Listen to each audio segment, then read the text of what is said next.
Now, stage 2 load shedding will then be implemented until 5 a.m. on Saturday. Now, earlier Eskom says that this is because of an incident in Zambia that has affected what it calls the entire Southern Africa power pool, including imported power from Cahora Bassa in Mozambique. Now, let's get SAFTU, Zwelinzima Vavi, now to speak to us about this latest, announcement by Eskom. Mr. Vavi, thank you so much for joining us this afternoon. Just your reaction on these rolling blackouts that we have been receiving as South Africans. In our view, Eskom is very busy. They are destroying the country's economy. They are destroying the jobs. They are making the situation even much more worse than it was already before the COVID, but also post-COVID. Last year, we lost 1.4 million jobs as a result mainly of COVID. And we know even before we went into COVID, we were already in doldrum. Our economy was on its knees.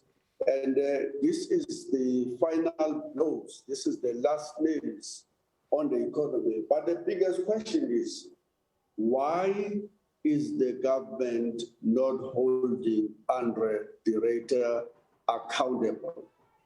Why has he not been dismissed for repeatedly giving us false hope that we have turned the corner, we're solving the crisis, only for us to find ourselves with now a stage 4 load shedding over and over? The ANC have paid so badly as a result of this load shedding in the recent elections. What is this that they have, that Andre de Ruyter have on them, that they will not dismiss him even when it is clear that he have no capacity? The first question, or the second question rather, is why they employed him in the first place? This is a lawyer, not an engineer, completely wrongfully deployed in a position that he is just proving every day that he has been thrown into the deep end. He has no skills, he has no experience, he doesn't have a know-how, and the country is suffering.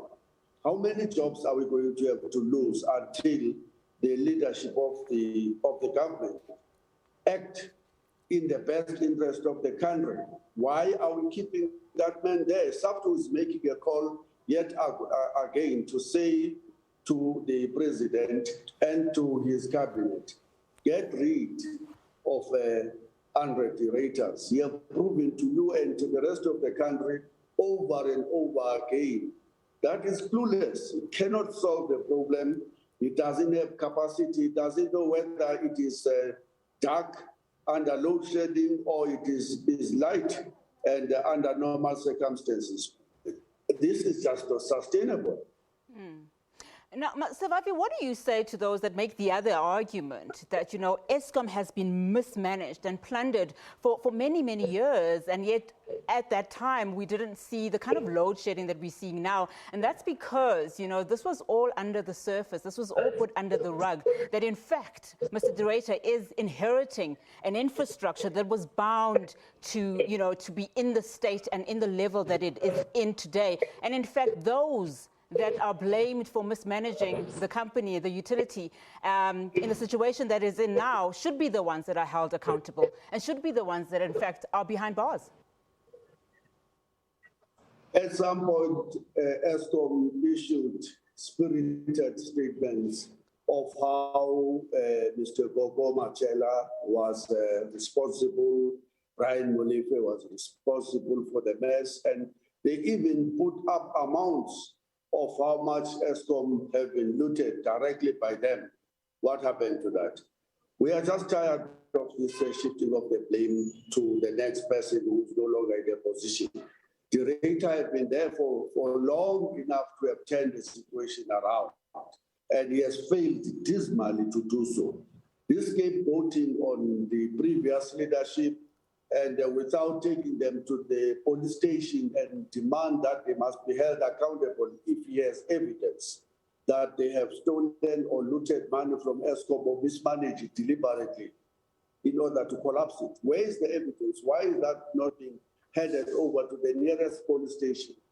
Pure scapegoating in order to dodge a responsibility to South Africans that basically will come to one conclusion, that he have no skills, he have no experience. He was put there when 3 very experienced executives with 20 years plus of exposure to Eskom with qualifications of being engineers were actually sidelined in order to employ a lawyer who's absolutely clueless about how to run a company institution that is particularly requiring an engineer experience. So we reject this thing of always point to the yesterday instead of solving the problem today. But we're not ignoring the fact that the problems of Eskom go back to 1997, when the previous management would have warned the then leadership of government that if we do not invest in the infrastructure of Eskom, we will hit load shedding in 10 years. They ignored that because SAFTU believes that they wanted to privatize Eskom. Their intention was to privatize Eskom, and so why would they invest in an institution that they want to sell and hand over on a silver platter to friends? And that when they couldn't do that, because at that stage, there was such a mass mobilization against privatization, but it didn't invest. And indeed, we got hit by load shedding, as warned in 1997, that if you do not invest in the aging infrastructure of Eskom, we will hit the problem. We are in the middle of that problem, but for goodness sake, it's been 12 years now of load shedding.